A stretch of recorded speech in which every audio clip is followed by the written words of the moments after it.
Oi, gente, acabou o espaço do telefone e acabou cortando o vídeo. Mas, continuando. Mas, professora, é um instrumento não privativo do psicólogo. Eu posso utilizar. Ele não passou pelo CCAP, ele não passou pelo SATEPSI e eu posso utilizar. É porque, na verdade, gente, os instrumentos não privativos, eles não têm pretensão, não tiveram pretensão de se tornar um teste psicológico, mas são instrumentos que têm um embasamento científico, então não há problema. Agora, já deixa eu pegar aqui, os testes psicológicos não avaliados, eles tentaram ser um teste, podem até ter passado pelo CCAP, mas eles não se submeteram à ratificação do SATEPSI, então a gente não pode utilizar. Então, hoje nós temos esse órgão que ele regulamenta o que é ético e o que não é ético em relação a teste psicológico para que o profissional psicólogo exerça o seu trabalho de forma correta. Um ponto muito importante: teste psicológico só pode ser utilizado por psicólogo ou estudante de psicologia, né? Até porque muita gente faz estágio e começa a manusear, aprende a aplicar, a corrigir, começa a aprender a interpretar, mas é um instrumento de trabalho exclusivamente nosso. E nós temos esse compromisso com a ética de não deixar que outros profissionais de outras áreas utilizem o teste. Então, cabe a gente não ensinar a aplicar, não ensinar a corrigir, não divulgar o nosso instrumento para outras pessoas. Se você pesquisar aí no Google, você pode pesquisar o que você quiser. Eu duvido que você vai achar lá na internet os testes, como aplica, como corrige. Não tem. Tem textos falando sobre fundamentação teórica, mas como aplica e como corrige, você não vai achar. Não tem. Então, a gente que está hoje estudando sobre isso já tem que ter em mente o compromisso com a ética do nosso trabalho, de não divulgar, de não emprestar para quem não seja da nossa área os conhecimentos relacionados ao teste psicológico. Pois bem, então aí suponha, professora, eu me formei agora, eu quero aplicar um teste psicológico e eu não sei, não conheço nenhum teste, como é que eu faço? Existe um fornecedor no Rio de Janeiro. Na verdade, cada estado, né, tem um fornecedor específico que atende aos psicólogos daquela região. Não sei se cada estado tem, mas cada região do Brasil tem. Aqui no Rio de Janeiro, quem nos atende é uma empresa chamada Mago Psicotestes. A Mago, ela fica no centro do Rio, tem filial na Barra da Tijuca também. E eu sempre brinco, né, que eu acabo sendo garota propaganda da Mago, porque na verdade é uma consultoria também que trabalha com avaliação psicológica, cursos, enfim. Mas é o único fornecedor. Então hoje, para a gente comprar teste psicológico, você tem que ir lá na Mago, munido do seu CRP, você pessoalmente comprar e retirar o teste. Se você quiser comprar, mandar uma outra pessoa para você, um terceiro, um portador, você tem que fazer uma declaração dando o nome, CPF, identidade dessa pessoa. Você vai assinar essa declaração autorizando a pessoa a comprar aquele teste ou aqueles testes. Aí você vai colocar nome, quantidade, tudo exatamente, sem dinheiro, sem cartão. Você vai anexar a cópia do seu CRP, ainda vai ligar para lá avisando que essa pessoa vai. Então, é algo muito restrito, né? E a Mago, ela é uma empresa muito bacana porque você, como psicólogo recém-formado, chegando lá, eu queria comprar um teste de personalidade, mas eu não sei qual que eu compro. Tem sempre um consultor técnico que vai explicar para você, vai entender qual é o objetivo que você quer atingir, ou seja, é um teste com uma avaliação clínica, é um teste com uma avaliação infantil, e aí ele vai te apresentar as melhores opções que poderiam atender a sua demanda, a sua necessidade E os testes têm preços variados. Então, a gente hoje tem testes de R$150 e testes de R$3.000. Vai depender digamos, do que você precisa e do seu bolso também, né? É claro. Né? Então, a Mago, ela vai te dar uma orientação, né? Você não fica perdido, mas é responsabilidade sua, mesmo tendo um fornecedor atualizado, autorizado, é sua responsabilidade entrar no site do SATEPSI e conferir se esse teste é válido. Então, quando você entra no site, vou tentar mostrar aqui para vocês. Tá lá, deixa eu ver se eu consigo mostrar. Não sei se dá para ver muito, gente. O psicólogo pode usar testes favoráveis. Você vai clicar. Suponha que você não saiba o nome do teste. Você quer um teste de inteligência. Você clica ali. Ó, não sei se tá dando para vocês verem. Clica ali em inteligência. Pesquisar. Vai lá embaixo, ó, vão aparecer vários testes favoráveis de inteligência. É por conta disso que, como tem muitos, o ideal é que você procure uma pessoa que seja mais experiente ou, caso você não conheça ninguém que possa te dar essa orientação, você procure o fornecedor que vende o teste, que ele vai te dar uma orientação dentre todos aqueles ali que estão favoráveis, quais as opções que você pode adquirir. E aí você vai ver o preço e vai comprar. Então, é responsabilidade sua conferir. Porque quando você clica no favorável, não vai dar para eu mostrar, mas em casa você vai conseguir. Você pega qualquer teste, você clica no favorável, lá embaixo vai aparecer assim, ó, vai aparecer lá os autores, a editora, o que ele avalia, público-alvo, a idade, se é um teste individual, coletivo, se é informatizado ou não. Aí ele vai dizer lá, data da aprovação, prazo de estudos de normatização e prazo de estudos de validade. Então, você tem que ver se o seu teste está na validade ou se ele está próximo de acabar a validade, porque aí também não vale muito a pena você comprar, porque esse teste ele provavelmente será submetido a uma revalidação, mas ele pode não passar. Aí imagina, você comprou um kit de R$600 e não pode usar daqui a um mês. É de chorar, né? Então, a Mago vai te orientar, mas sempre faça o seu papel de conferir, ok? O SATEPSI, voltando aqui, deixa eu voltar, existe uma regulamentação para isso, né? Então, dentro do site do conselho, dentro até do site do SATEPSI, ali onde eu cliquei ali, lista do SATEPSI, que tem lá o verdinho e o vermelhinho, do lado tem assim, legislação. Ali tem várias resoluções que são pertinentes a teste psicológico, né? E essa resolução que diz que o SATEPSI é importante, né? Ela hoje, a resolução é a 009 de 2018. Essa é a mais atual. A primeira que surgiu foi em 2003 e aí depois ela foi sendo revogada por outras mais atualizadas. Então teve aqui a primeira que foi em 2003, depois surgiu a de 2004, depois veio uma de 2012, depois 2017 e agora a última é essa 009 de 2018, essa que está valendo. Essa resolução, ela justamente está falando da importância do SATEPSI e falando um pouquinho sobre o que é a avaliação psicológica, o que a gente tem que levar em consideração em um processo de avaliação psicológica. O que é importante a gente saber? A avaliação psicológica é um processo mais amplo. Então, por exemplo, a aplicação do teste, o teste é um instrumento. A avaliação psicológica ela é composta por vários instrumentos. Você pode trabalhar com o questionário, com a entrevista, com o teste, com a observação em campo. Você vai ter várias ferramentas que vão compor o processo de avaliação. Então, a avaliação é um processo macro e o teste psicológico é um instrumento que está dentro da avaliação. Porque, na verdade, nem é obrigatório você, dentro de uma avaliação, utilizar um teste.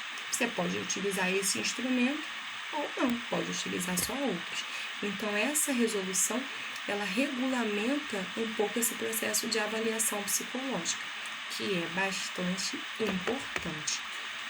E aí, a gente sai da sessão da aula 2 e vai para a aula 3, onde a gente vai ver o seguinte na aula 3, que quando a gente estuda psicometria, né, a gente está estudando a criação, a formação de medidas em psicologia, de métricas em psicologia.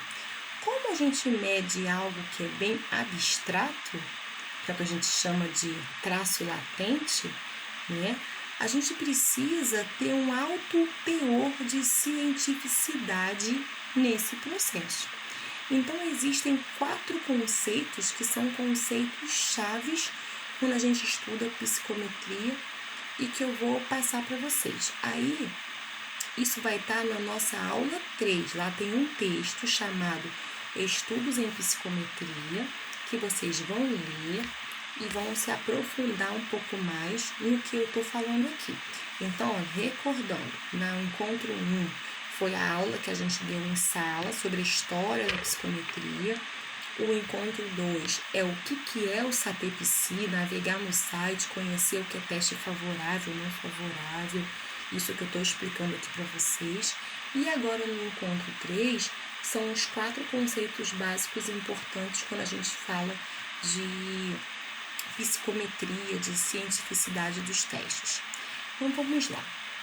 Nós trabalhamos com o conceito de validade, fidedignidade, normatização e padronização.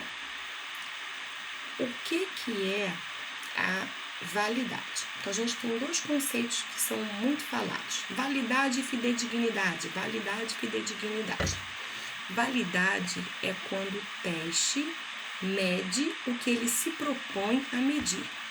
Então, se eu aplicar um teste de atenção concentrada, ele tem que me dar uma resposta válida do nível de atenção concentrada daquele indivíduo que foi testado, ok?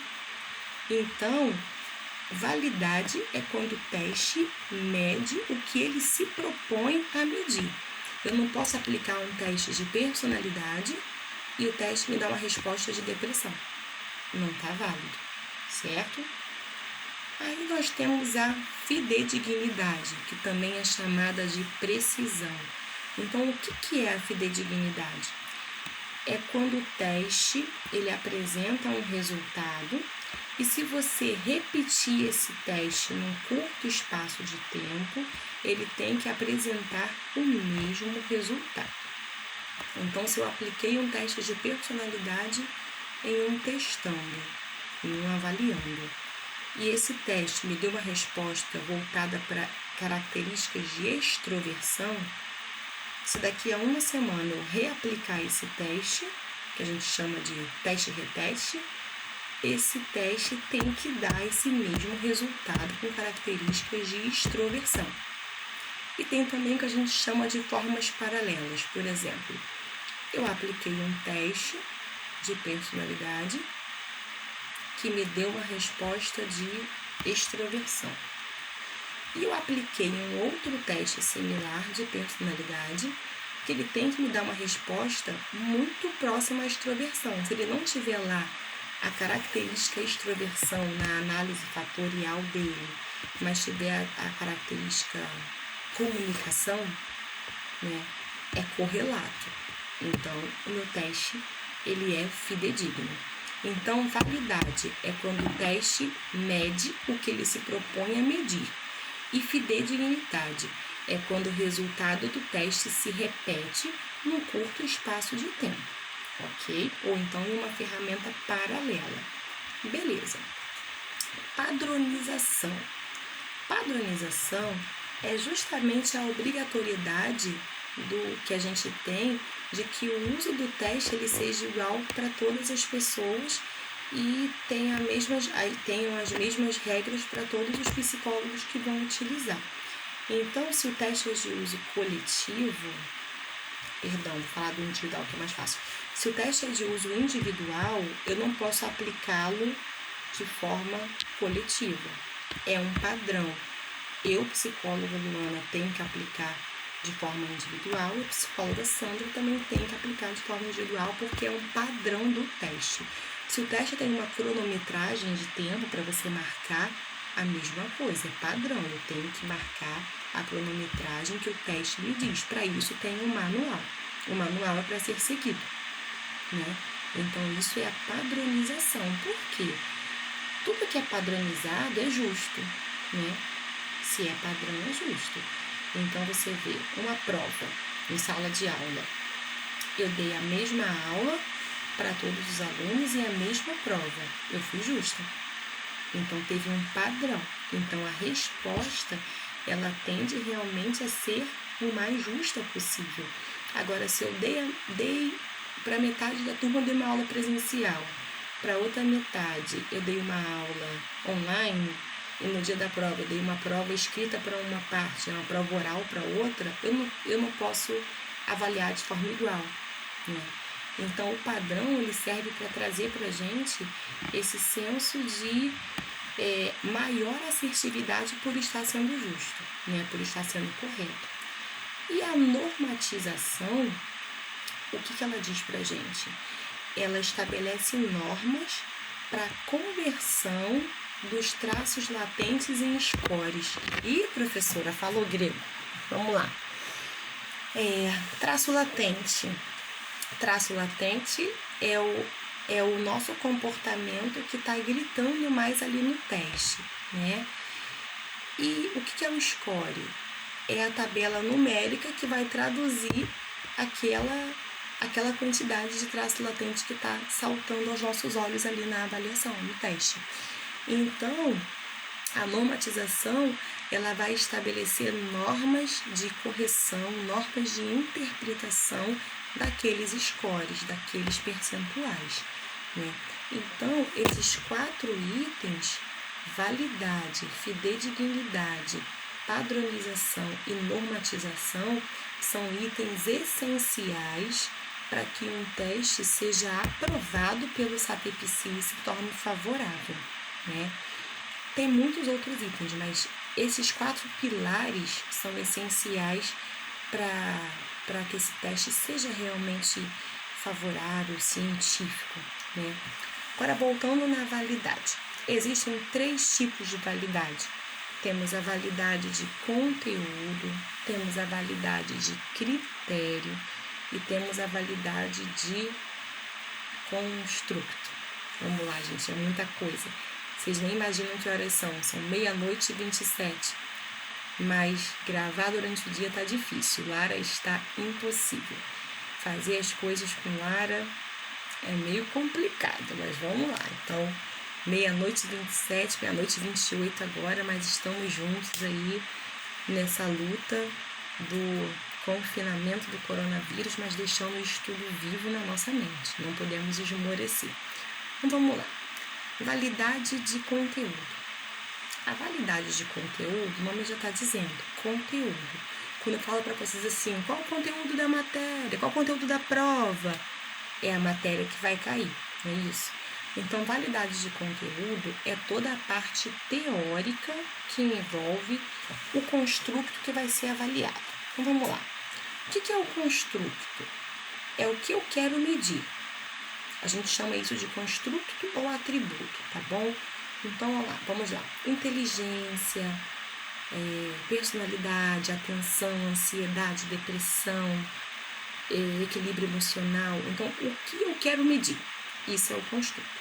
Então, suponha que eu esteja criando um teste de depressão. Eu quero mensurar nível de depressão.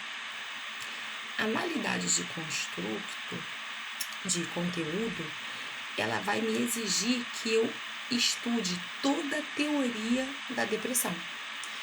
Então, eu vou pesquisar toda a bibliografia, toda a fundamentação teórica que envolve depressão, né? Vou ficar craque em teorias de depressão. Então, quando eu criar o meu teste ele vai estar totalmente fundamentado em uma teoria.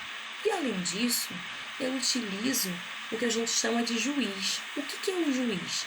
É uma pessoa renomada na área, especialista na depressão. Então eu vou buscar de repente um profissional de psicologia que trabalhe com depressão há 40 anos. É um cara que sabe muito. Então eu vou pegar todo o meu trabalho teórico, vou levar para essa pessoa estudar o meu trabalho, analisar e me dizer se está bom ou não. Então isso é a validade de conteúdo. É eu ter segurança da parte teórica do que o meu teste está medindo, que ele se propõe a medir, só pelo conteúdo. Aí, a gente, na sequência, costuma fazer o quê? A validade de critério. O que é a validade de critério? Aí é quando eu pego a minha teoria e aplico na prática para ver se ela funciona. Então, por exemplo, suponha que eu tenha um teste de QI, tá? Fiz todo o estudo sobre inteligência, QI, tudo voltado para isso, estou segura na parte teórica do meu teste. Mas eu quero colocar em prática. E aí eu posso trabalhar com duas modalidades de validade de critério. A validade de critério preditiva e a concorrente. Preditiva é quando eu vou aplicar o teste, ter um resultado e depois, mais à frente, eu vou confirmar se o meu resultado deu certo. Por exemplo, suponha que eu pegue uma sala de aula e eu já conheça os meus alunos, são meus alunos há muitos anos, eu já conheço os meus alunos, e eu sei que tem 3 alunos que são nota 10. Eles realmente estão acima da média, eles só tiram 10, eles são muito bons, eles argumentam muito bem. Então, eu sei que eles realmente, em um teste de QI, a tendência seria dar um resultado alto. Então, eu vou pegar o meu teste e eu vou aplicar nesses alunos, certo? Então, eu já espero o resultado deles. Então, eu vou aplicar o teste, o resultado vai dar alto e vai confirmar o que eu já esperava, porque eu já conheço esses alunos. Então, isso é a validade de critério concorrente. Por quê? Estou fazendo ao mesmo tempo. Eu já tenho o resultado e estou aplicando.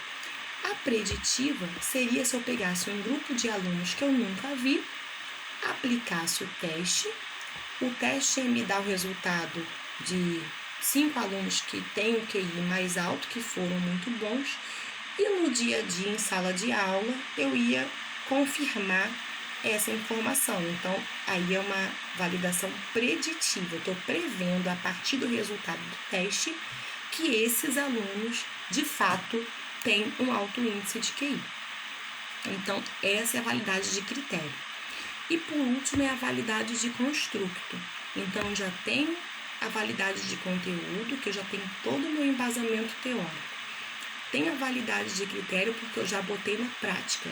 Posso tanto ter colocado de forma preditiva como de forma concorrente. E vou para a validade de construto, que é o quê? Vou fazer a análise fatorial do meu teste. Então, por exemplo, depressão. Existem fatores que são pertinentes a uma pessoa com depressão. Eu vou pegar esses fatores e vou utilizar um sistema informatizado, um sistema de estatística, que vai calcular para mim se esses fatores que eu estou utilizando são suficientes, ou seja, meu teste está ok. Se está faltando algum fator, ele vai me sugerir, ou se tem algum fator que está ali, mas não está sendo relevante, ele vai sugerir que eu retire. Então, aí sim meu teste vai ter uma validade perfeita, ele realmente vai medir o que ele se propõe a medir, porque eu passei por 3 etapas ali dentro. Deu para entender? Sei que essa parte da validade é um pouquinho mais confusa, mas eu acho que ficou claro. Mas qualquer coisa, depois vocês me chamem no WhatsApp que a gente tenta esclarecer, tá bom? Então, com esses 4 conceitos, a gente fecha aí essa aula 4, que tem lá o texto Estudos em Psicometria, para vocês entenderem esse texto, tá certo? Então, queridos, por hoje é só. A gente agora, então, chegou na unidade 3. tá? E vou depois mandar para vocês um próximo vídeo que já está gravado, né? Que eu já gravei para a turma da manhã, mas aí vai ser igual para vocês. E esse vídeo vai ter lá a aula 4 e a aula 5, que está falando sobre os avanços da psicometria, os avanços da avaliação psicológica no Brasil e qual o futuro que a gente espera para isso em termos de mercado de trabalho, em termos de pesquisa científica, o que a gente espera. Então, queridos, vamos estudar, vamos ler, vamos entrar no site do Satripsi, vamos fazer o trabalho, vamos continuar em atividade, porque eu não sei quando que a gente volta a se encontrar presencialmente. Mas de todo o meu coração, espero que em breve, tá bom? Um grande beijo para vocês.